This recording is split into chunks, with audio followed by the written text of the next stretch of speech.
jechuun kan namatti himu maal nu mangummaan kun dhageenya waan isaan jaanis gooneef bakka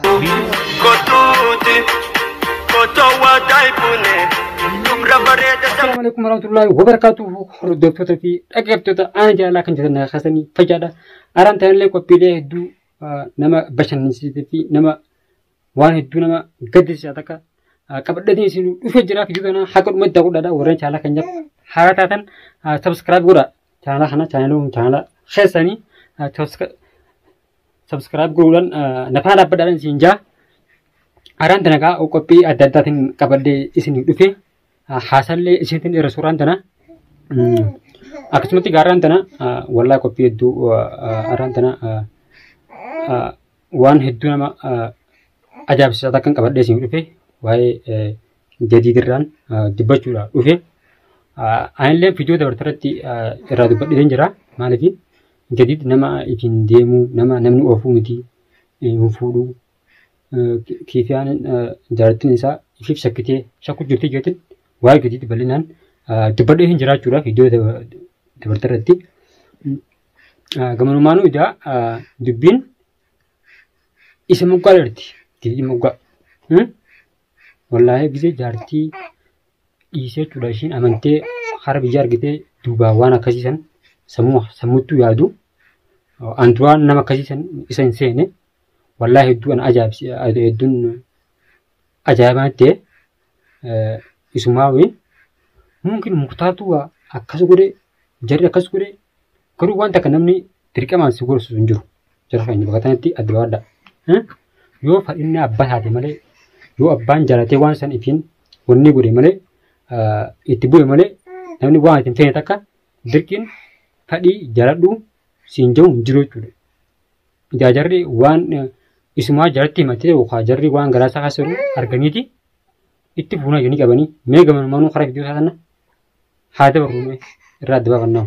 dubbiin gadi dhageenya akkamittiin taa'u abaa nama tokkotti ni jechuun kan namatti himu maal nu mangummaan kun dhageenya waan isaan jaanis gooneef bakka viidiyoo waraabama yeroo uummata maal jennaan viidiyoo gadhiisaa waraabee viidiyoon dhaaba bakka viidiyoodhaan hayyame jennee galagna akkanas no na jenne bakka yoo viidiyoon galagifame wallahi murtaa yookaan Gocha kanaa waan isarraa eegamaatii miti jechuudha. Wallaahi an gis duraatiif waan khalaas jarummaan jaala isaatiif itti dirqanna fakkaattee idaanuu inni keessanuu irraa qabaachuudha. Osoo namni tokko hin dhageenyetti khalaas waan goonaa jettu hin jirachuudha. Fiidiyoo sana murtaa tura kan lakkisimuun kun malee inni fiidiyoo sana akka gallakkifamtullee hin feene jechuudha. Maaliif haqa inni huba. Ara jaalatiin isaa haqa irraa qabdi jechuudha. Inni dhugaan jirtu bahu jirti jechuudha. sirna naa gale yoo viidiyoo yoo an gadi lakkisuu rakkoon qabu walii galla wanni irratti walii galuu qabnu ati hayyamte moo hin hayyamne amma bakka hayyamtani viidiyoodhaan bakka isin filma rakkoon qabuti bakka amma akkam gorabeeta nam tokkotti himu ayya warra keenya biraan isin geenyu ayya warra maatii yaman jettutti illee himu ayya bakka fuuneetuma akkuma reef siin jechuudha Agartanii ammaan tana gaada isaa warra singatti illee ni himnu warra yaman jirutti illee ni himnu fuudhetumaan dhoosumaan jechuudha sargi illee hin goonu olis hin baafnu akkasitti fuudhaa yaadachuu qabaachuudha maaliif yoo ol baasee gandatti hime ikittiin isaa khalaas asii kiifiyaa yoo fedhe ilmaan isaa dirbitee baadeemti akka ishiin dhageenye jechuudha booda tura keessa yoo dhageessimnaa jeetinni tura keessa yookaan humaan jettu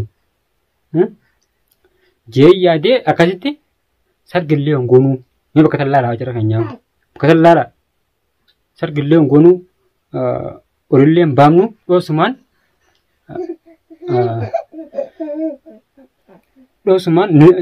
natti fuutanii jootti jira jechuudha. Amma kan duba gis tana warreen achuudhaa gamma dura murtaara kumatanii jirtan murtaaratu bultii isaatii bu'aa deema isaatu waan kana itti oofaa itti ofu jira jettanii warreen isa komatu jirtan hedduudha. Inni hojii osoo umman tana isin komanne dhugaa jirtu laala. Motora saahibaa waan isa keessa jirtu argeeti ka ol ba'ee akkana waan kana wanni jechuudha ka ol ba'ee gaafatu jiru jechuudha. Fadhinnaa waan qaa'ee isa keessa jiru beekaa tanaaf motora gaafatu jira jechuudha dubbate. Tana bakka tana dabaa dhaadha. Yani kifaatti illee nimtu. Kasutatti na hawa dares darma jira fana. Amma eeshi yoo fuute akkam yaani addaan baasii mi kammata. Afaan illee si garaa si dhaggeeffataa jirani. Taawara mai santu jeemi. Si dhaggeeffataa jirani adda baasii mi muka.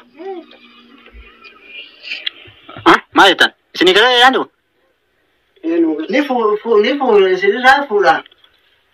Waan jettanillee harkadhaadha. Garuu waan takka goonuu. Jala dubbadhaaf. Awun irraa dubbadhume.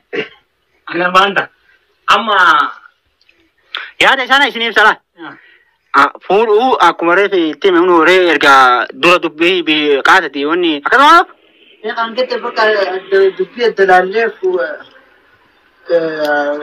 sargii namnis waan takka kaanii jiraame. Akkanumatti.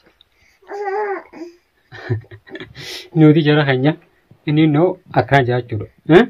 Wallahi hedduun itti aarii maaliif laal sargis namnis sargis goonu kaachuudha namni tokkochi namni alaan hin dhageenye jechuudha isaanuma gasan mootarumaa fi manguddoota qofa hagandillee hin dhageenye akkasitti fuudhaa akkasitti waan isaan naan jedhan nan guutaa jirachuudha.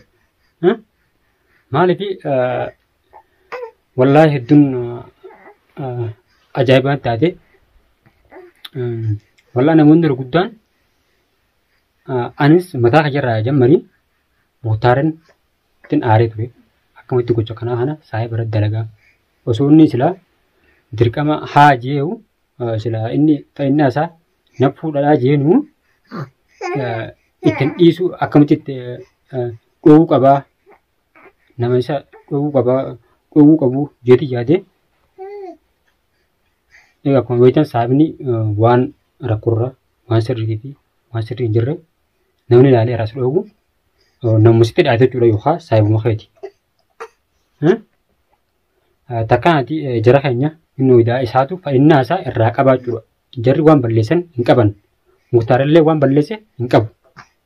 Kana fayyinaa isaati jaalatee jechuudha.